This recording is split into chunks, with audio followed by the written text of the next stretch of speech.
reabsorption into normal life was a painful and difficult process.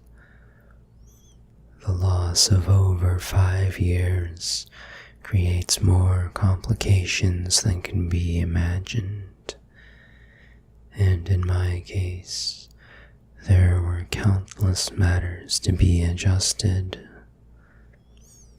What I heard of my actions since 1908 astonished and disturbed me, but I tried to view the matter as philosophically as I could. At last, regaining custody of my second son, Wingate, I settled down with him in the Crane Street house and endeavored to resume teaching, my old professorship having been kindly offered me by the college. I began work with the February 1914 term and kept at it just a year. By that time, I realized how badly my experience had shaken me. Though perfectly sane, I hoped, and with no flaw in my original personality, I had not the nervous energy of the old days. Vague dreams and queer ideas continually haunted me, and when the outbreak of the World War turned my mind to history, I found myself thinking of periods and events in the oddest possible fashion. My conception of time, my ability to distinguish between consecutiveness and simultaneousness, seemed subtly disordered, so that I formed chimerical notions about living in one age and casting one's mind all over eternity for knowledge of past and future ages. The war gave me strange impressions of remembering some of its far-off consequences, as if I knew how it was coming out and could look back upon it in the light of future information. All such quasi-memories were attended with much pain, and with a feeling that some artificial psychological barrier was set against them. When I diffidently hinted to others about my impressions, I met with varied responses.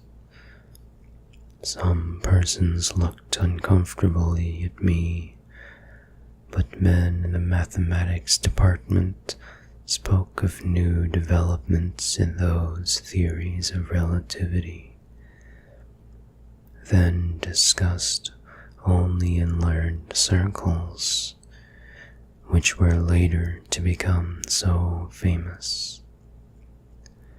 Dr. Albert Einstein, they said, was rapidly reducing time to the status of a mere dimension. But the dreams and disturbed feelings gained on me, so that I had to drop my regular work in 1915. Certain of the impressions were taking an annoying shape, giving me the persistent notion that my amnesia had formed some unholy sort of exchange, that the secondary personality had indeed been an intruding force from unknown regions, and that my own personality had suffered displacement. Thus, I was driven to vague and frightful speculations concerning the whereabouts of my true self during the years that another had held my body. The curious knowledge and strange conduct of my body's late tenant troubled me more and more as I learned further details from persons, papers, and magazines. Queernesses that had baffled others seemed to harmonize terribly with some background of black knowledge which festered in the chasms of my unconscious.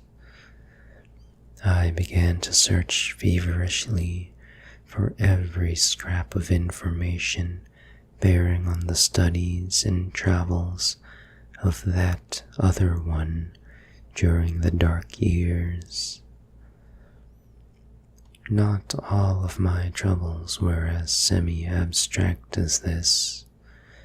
There were the dreams, and these seemed to grow in vividness and concreteness. Knowing how most would regard them, I seldom mentioned them to anyone but my son or certain trusted psychologists. But eventually, I commenced a scientific study of other cases in order to see how typical or non-typical such visions might be among amnesia victims. My results, aided by psychologists, historians, anthropologists, and mental specialists of wide experience, and by a study that included all records of split personalities from the days of demoniac possession legends to the medically realistic present, at first bothered me more than they consoled me. I soon found that my dreams had indeed no counterpart in the overwhelming bulk of true amnesia cases. There remained, however, a tiny residue of accounts which for years baffled and shocked me with their parallelism to my own experience. Some of them were bits of ancient folklore. Others were case histories in the annals of medicine. One or two were anecdotes obscurely buried in standard histories. It thus appeared that, while my special kind of affliction was prodigiously rare, instances of it had occurred at long intervals ever since the beginning of man's annals. Some centuries might contain 1, 2, or 3 cases, others none, or at least none whose record survived. The essence was always the same: a person of keen thoughtfulness, seized with a strange secondary life and leading for a greater or lesser period an utterly alien existence, typified at first by vocal and bodily awkwardness, and later by a wholesome acquisition of scientific, historic, artistic, and anthropological knowledge, an acquisition carried on with feverish zest and with a wholly abnormal absorptive power. Then a sudden return of the rightful consciousness, intermittently plagued ever after with vague, unplaceable dreams, suggesting fragments of some hideous memory elaborately blotted out, and the close resemblance of those nightmares to my own, even in some of the smallest particulars, left no doubt in my mind of their significantly typical nature. One or two of the cases had an added ring of faint, blasphemous familiarity, as if I heard of them before through some cosmic channel too morbid and frightful to contemplate. In 3 instances, there was specific mention of such an unknown machine as had been in my house before the second change. Another thing that cloudily worried me during my investigation was the somewhat greater frequency of cases where a brief, elusive glimpse of the typical nightmares was afforded to persons not visited with well-defined amnesia. These persons were largely of mediocre mind or less, some so primitive that they could scarcely be thought of as vehicles for abnormal scholarship and preternatural mental acquisitions. For a second, they would be fired with alien force, then a backward lapse and a thin, swift fading memory of unhuman horrors. There had been at least 3 such cases during the past half-century. One only 15 years before. Had something been groping blindly through time from some unsuspected abyss in nature? Were these faint cases monstrous, sinister experiments of a kind and authorship utterly beyond sane belief? Such were a few of the formless speculations of my weaker hours, fancies abetted by myths which my studies uncovered. For I could not doubt but that certain persistent legends of immemorial antiquity, apparently unknown to the victims and physicians, connected with recent amnesia cases, formed a striking and awesome elaboration of memory lapses such as mine. Of the nature of the dreams and impressions which were growing so clamorous, I still almost fear to speak. They seemed to savor of madness, and at times I believed I was indeed going mad. Was there a special type of delusion afflicting those who had suffered lapses of memory?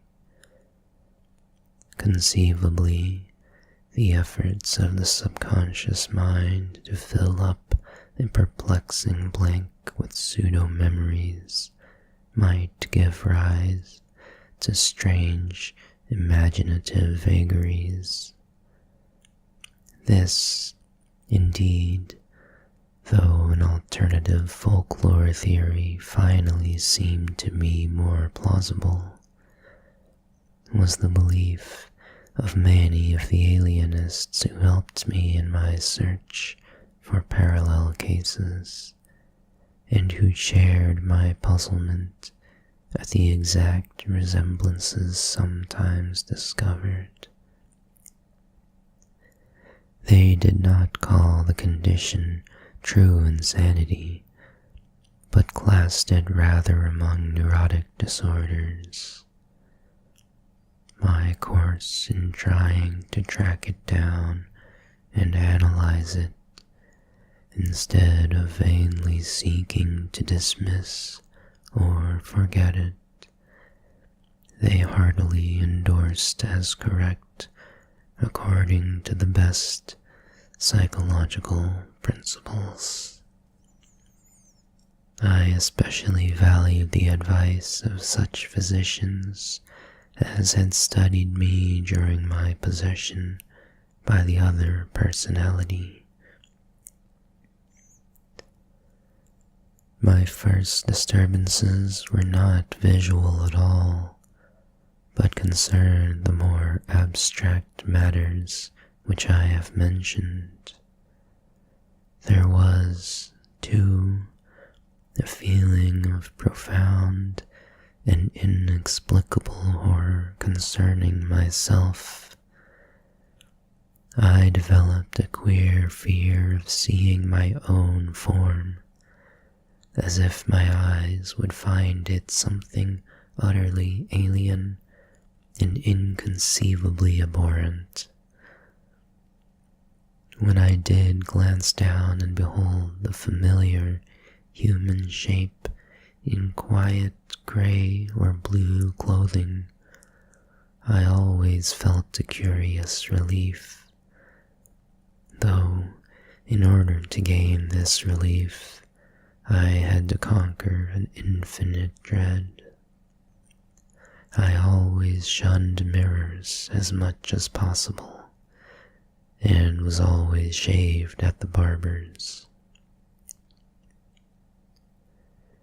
It was a long time before I correlated any of these disappointed feelings with the fleeting visual impressions which began to develop. The first such correlation had to do with the odd sensation of an external, artificial restraint on my memory. I felt that the snatches of sight I experienced had a profound and terrible meaning, and a frightful connection with myself, but that some purposeful influence held me from grasping that meaning and that connection. Then came the queerness about the element of time, and with it desperate efforts to place the fragmentary dream glimpses in the chronological and spatial pattern. The glimpses themselves were at first merely strange rather than horrible. I would seem to be in an enormous vaulted chamber whose lofty stone groinings were well nigh lost in the shadows overhead. In whatever time or place the scene might be, the principle of the arch was known as fully and used as extensively as by the Romans. There were colossal round windows and high arched doors, and pedestals or tables, each as tall as the height of an ordinary room.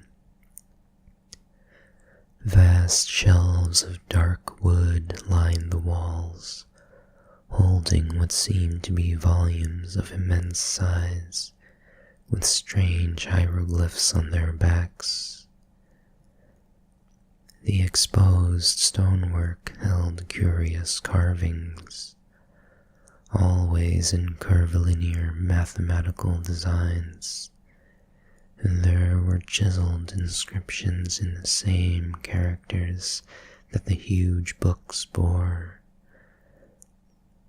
The dark granite masonry was of a monstrous, megalithic type, with lines of convex-topped blocks fitting the concave-bottomed courses which rested upon them. There were no chairs, but the tops of the vast pedestals were littered with books, papers, and what seemed to be writing materials, oddly figured jars of a purplish metal, and rods with stained tips. Tall as the pedestals were, I seemed at times able to view them from above. On some of them were great globes of luminous crystal serving as lamps, and inexplicable machines formed of vitreous tubes and metal rods. The windows were glazed and latticed with stout-looking bars. Though I dared not approach and peer out them, I could see from where I was the waving tops of singular fern-like growths. The floor was of massive octagonal flagstones, while rugs and hangings were entirely lacking. Later, I had visions of sweeping through cyclopean corridors of stone and up and down gigantic, inclined planes of the same monstrous masonry. There were no stairs anywhere, nor was any passageway less than 30 feet wide. Some of the structures through which I floated must have towered into the sky for thousands of feet. There were multiple levels of black vaults below, and never opened trapdoors, sealed down with metal bands and holding dim suggestions of some special peril. I seemed to be a prisoner, and horror hung broodingly over everything I saw.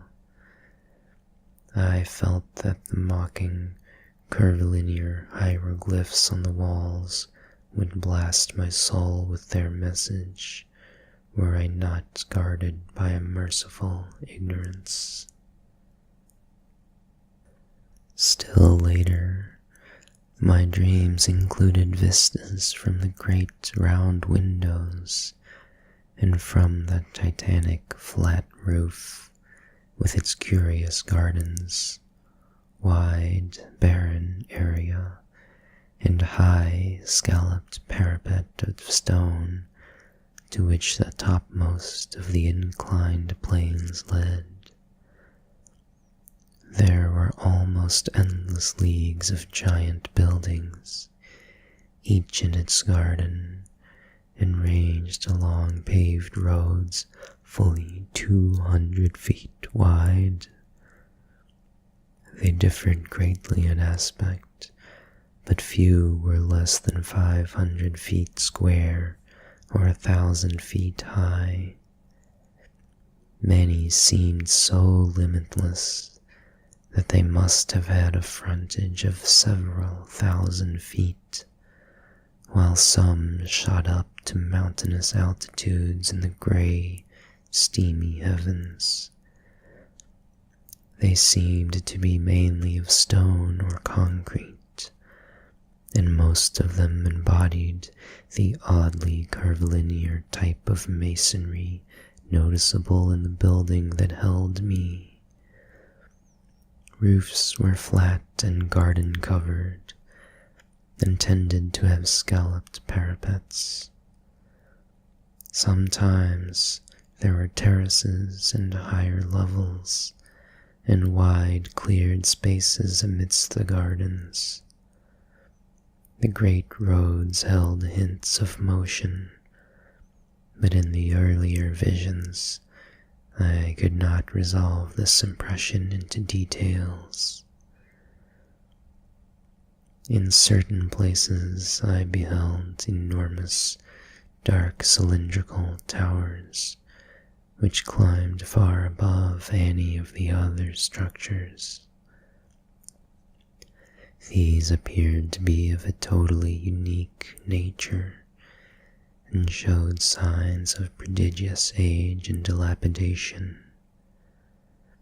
They were built of a bizarre type of square-cut basalt masonry and tapered slightly toward their rounded tops.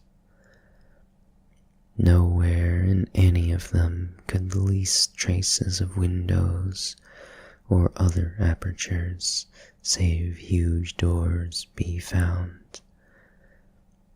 I noticed also some lower buildings, all crumbling with the weathering of aeons, which resembled these dark, cylindrical towers in basic architecture.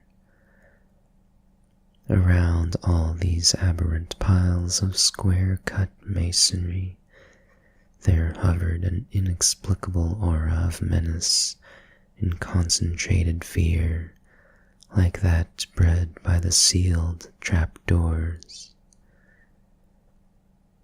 The omnipresent gardens were almost terrifying in their strangeness, with bizarre and unfamiliar forms of vegetation nodding over broad paths lined with curiously carven monoliths. Abnormally vast fern-like growths predominated, some green and some of a ghastly fungoid pallor. Among them rose great spectral things resembling calamites, whose bamboo-like trunks towered to fabulous heights. Then there were tufted forms like fabulous cycads, and grotesque dark green shrubs and trees of coniferous aspect. Flowers were small, colorless, and unrecognizable, blooming in geometrical beds and at large among the greenery. In a few of the terrace and rooftop gardens were larger and more vivid blossoms of almost offensive contours and seeming to suggest artificial breeding. Fungi of inconceivable size, outlines, and colors speckled the scene in patterns bespeaking some unknown but well-established horticultural tradition. In the larger gardens on the ground, there seemed to be some attempt to preserve the irregularities of nature, but on the roofs there was more selectiveness and more evidences of the topiary art. The skies were almost always moist and cloudy, and sometimes I would seem to witness tremendous rains. Once in a while, though, there would be glimpses of the sun, which looked abnormally large, and of the moon, whose markings held a touch of difference from the normal that I could never quite fathom. When, very rarely, the night sky was clear to any extent, I beheld constellations which were nearly beyond recognition. Known outlines were sometimes approximated, but seldom duplicated, and from the position of the few groups I could recognize, I felt I must be in the Earth's southern hemisphere, near the Tropic of Capricorn. The far horizon was always steamy and indistinct, but I could see that great jungles of unknown tree ferns, calamites, lepidodendra, and scintillaria lay outside the city, their fantastic frondage waving mockingly in the shifting vapors. Now and then there would be suggestions of motion in the sky, but these my early visions never resolved. By the autumn of 1914, I began to have infrequent dreams of strange floatings over the city and through the regions around it. I saw interminable roads through forests of fearsome growths with mottled, fluted, and banded trunks, and past other cities as strange as the one which persistently haunted me. I saw monstrous constructions of black or iridescent stone in glades, in clearings where perpetual twilight reigned, and traversed long causeways over swamps so dark that I could tell but little of their moist, towering vegetation. Once I saw an area of countless miles strewn with age-blasted basaltic ruins whose architecture had been like that of the few windowless, round-topped towers in the haunting city. And once I saw the sea, the boundless, steamy expanse beyond the colossal stone piers of an enormous town of domes and arches. Great, shapeless suggestions of shadow moved over it, and here and there its surface was vexed with anomalous spoutings.